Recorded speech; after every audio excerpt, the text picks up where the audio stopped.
To officially kick off this wonderful day, please join me in giving a big round of applause to the Mayor of the City of Lisbon, Engenheiro Carlos Moedas.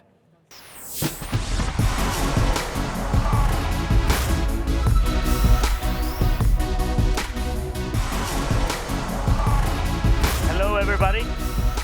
Hello, everybody. Welcome to Lisbon. Very happy to be here again on this amazing event. It's really amazing to see so many of you, and I wanted to welcome everybody to Lisbon. I was supposed to speak in Portuguese. They told me that there's a lot of international people, so I want to welcome you in English and to really tell you a couple of things on this kickoff of this big event in Lisbon that you have every year. First of all, this is always a moment for me when I come to this conference to take stock of what we've done in Lisbon and to really look into the future. And when I look at the 3 years that we've been here in Lisbon, and myself as the mayor of Lisbon, probably one of the very few that is an engineer and loves tech, and I've dedicated my life to innovation, I really came to this city with that objective, the objective of changing in terms of innovation and putting Lisbon in the map, in the world map, not to be afraid of being ambitious, and I wanted really Lisbon to be the capital of innovation. And I think that we got it. We were awarded in 2023 the capital of innovation of Europe. And that because we launched this amazing project that we call the Unicorn Factory.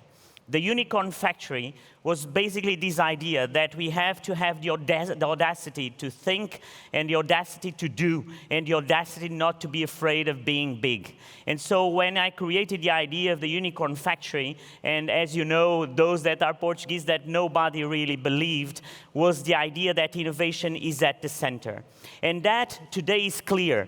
And for the first time is clear for the European leaders. You know, Mario Draghi in his report compares the productivity of Europe with the productivity of the US. And the only difference, if you take in the productivity, the total factor productivity of the US, the technological companies, the unicorns, if you take it out, the productivity of Europe and the productivity of the US are exactly the same. So what we're talking here in this competition worldwide is about innovation.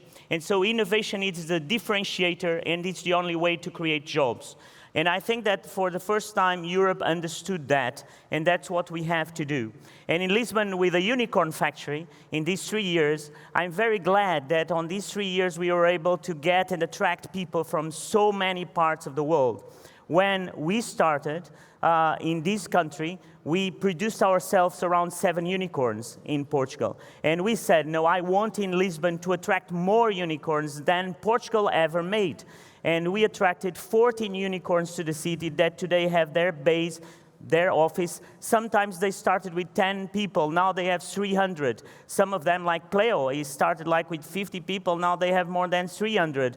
You can talk about all these people that came. They brought other companies to Lisbon, and now we have more than 70 companies that are dedicated to technology and to create jobs. And in these 3 years, those companies, not the politicians, those companies created more than 16,000 job opportunities.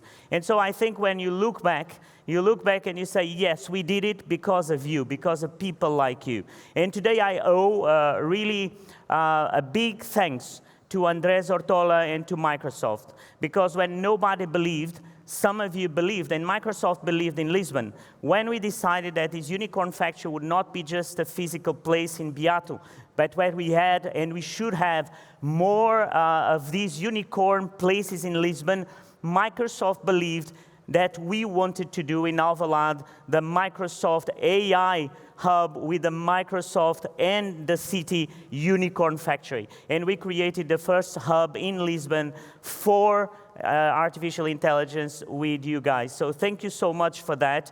And I think it's rare that politicians thank so directly to companies, but yes, thank you to Microsoft. Thank you to so many of you, like companies like Deloitte or McKinsey that also helped us along the way. But today we have a city that has been transformed. The case of the neighborhood of Alvalade is amazing. When you go there and you see a neighborhood that was typically Portuguese, that now is totally international. And that's the beauty of that. And so I wanted just to tell you that as the mayor of the city, I'm very proud of that, but it's not my work. It was your work helping me. I probably was a little bit of the dreamer, the one that had the courage to say it, the courage to put everybody aligned in that vision, but you were the ones that helped me. So thank you so much for that.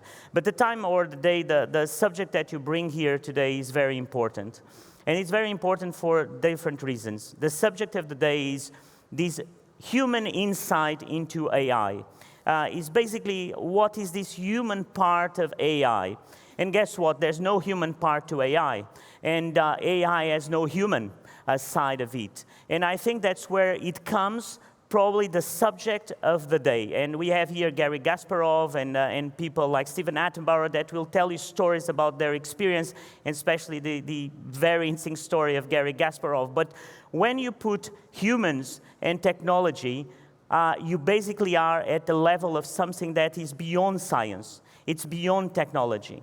And that's why I think we have failed, and we have a huge opportunity in Europe, is to put science with social sciences together. And what you're talking about today here is not technology. It's about people, and it's about how you put it together. And when you look at AI, I think to myself, yes, I want AI to help me as a mayor. Doctors think they want AI to help them, but I don't want AI to be the mayor or AI to be my doctor. And I think that it's the challenge. And that's why when this week President Macron was talking about at the AI Summit about the objective and about what we think Europe should do, he went back to a report that when I was a commissioner, we helped them to do it in 2018. That was the strategy for Europe. And the strategy for Europe was just one: AI for humanity. Exactly what happened in the 1900s when on the Universal Exposition in Paris, a guy called Jean Perrin, who is a chemistry, he came to the stage and he said at the time, we're here not to show science to the scientists. We are here for science to serve humanity. And I think that Europe can position itself as the point in the world that today in a geopolitical turmoil is the place where people believe that AI is there for humanity and not to replace humanity or not against humanity. And a couple of months ago, Yuval Harari was here in Lisbon.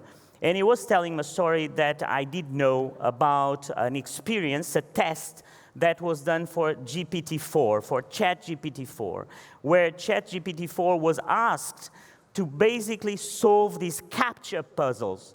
The CAPTCHA puzzles are done, as you know, for humans to solve. I mean, if you're a robot, you cannot solve a CAPTCHA puzzle because then it doesn't work. You want to prove that that person is a human. And so they asked ChatGPT-4 to basically go and solve a CAPTCHA. But he couldn't do it because he's a robot, right? So ChatGPT-4 failed. But ChatGPT-4 was more intelligent in artificial intelligence than that. He went to TaskRabbit. And when he went to TaskRabbit, he asked a human to solve the puzzle that a human asked AI to solve because he couldn't do it. And the human person on TaskRabbit was a little bit astonished and answered back to ChatGPT-4 saying something like, why do you want me to do that? That's very simple to solve a CAPTCHA puzzle. And ChatGPT-4 answered, I'm blind, so I cannot do it. Can you help me? And there's a couple of very important lessons that you take from here. The first is that artificial intelligence can lie, and artificial intelligence can create a lie that creates compassion, because the human immediately said, I will help you because you are visually impaired. And this is something that really reveals what the subject should be today, is how can I guide, what can I do for artificial intelligence as a major political decision maker, or you in your companies, to actually put AI to the service of humanity and not AI that actually can use humanity to lie to humanity, to basically achieve an objective. And I think that that is, for me, really crucial. And that, I think, Europe went on the wrong direction at the beginning, because Europe thought, okay, so what we're going to do is that we're going to really regulate AI, and we're going to do a heavy regulation, and everything's going to be solved. No, you don't solve with a lot of regulation. We solve with principles, and political principles that then technology can apply, and that AI can be there to serve humanity and not to destroy humanity. And so I think that today the subject that you have ahead of you for this conference is about how do we do it? How do you do it? You are in a company. You are in different companies. You want AI to serve humanity. You don't want AI to destroy humanity.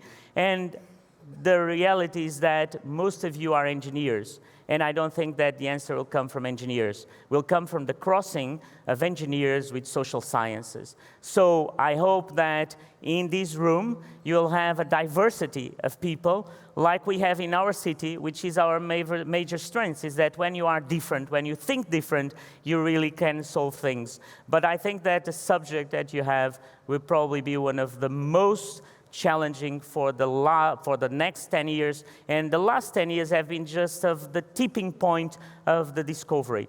So for a mayor of a city that wants to be at the top of the challenge, I'm happy that you are here to discuss about it, and that you get out of this afternoon with the expertise of so many of you with really concrete ideas.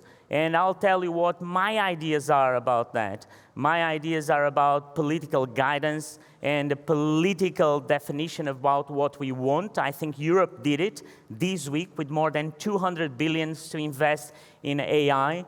It's about engineering and social sciences to get together, because the time of being just an engineer is over. You have to be an engineer, but you also have to be in social sciences to get the cross and the intersection in between the two.